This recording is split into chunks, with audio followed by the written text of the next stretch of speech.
यह कहानी है पुरानी भूतिया हवेली की। किसी समय की बात है, उत्तर प्रदेश के एक छोटे से गांव में एक प्राचीन हवेली खड़ी थी जो कई सालों से वीरान पड़ी थी।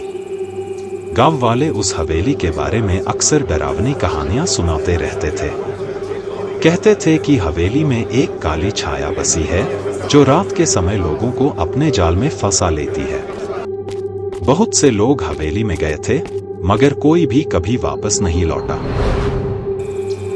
एक दिन गांव में एक अर्जुन नामक नवयुवक आया। उसे पुरानी हवेलियों के बारे में जानने और रहस्यों को सुलझाने का शौक था। गांव वालों ने उसे बहुत समझाया लेकिन अर्जुन नहीं माना। वह सोचता था कि ये सब सिर्फ अफवाहें हैं।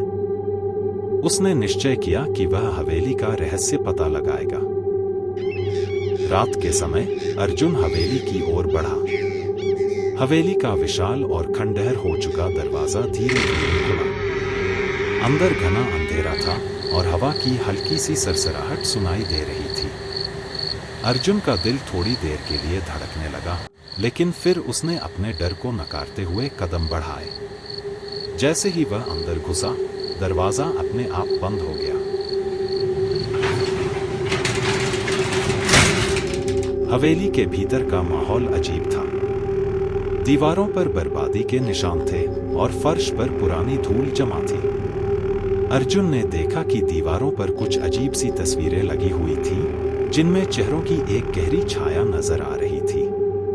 उसने आगे बढ़ते हुए एक बड़े कमरे की ओर रुख किया जो पुरानी किताबों और टूटे फर्नीचर से भरा हुआ था। कमरे के कोने में एक बड़ी सी खिड़की थी जिसमें से चांद की हल्की रोशनी छन रही थी। अर्जुन ने कमरे में रखी किताबों में से एक पुरानी किताब उठाई। जैसे ही उसने उस किताब को खोला, अचानक कमरे की हवा और ज्यादा भारी हो गई। किताब के पन्नों पर लिखे शब्द साफ नहीं दिख रहे थे, लेकिन उन्हें पढ़ने की कोशिश करते हुए अर्जुन को लगा जैसे कोई उसे देख रहा हो। तभी अचानक पीछे से किसी के पैरों की आवाज आई।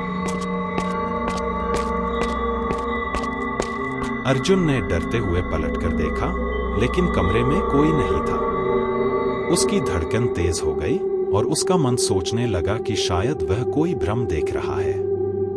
वह किताब को छोड़कर बाहर जाने का मन बनाने लगा, लेकिन जैसे ही वह दरवाजे तक पहुंचा, कमरे का दरवाजा अपने आप बंद हो गया। अर्जुन घबराया और उसने पूरी ताकत से दरवाजा खोलने की कोशिश की, लेकिन वह हिल भी नहीं पाया।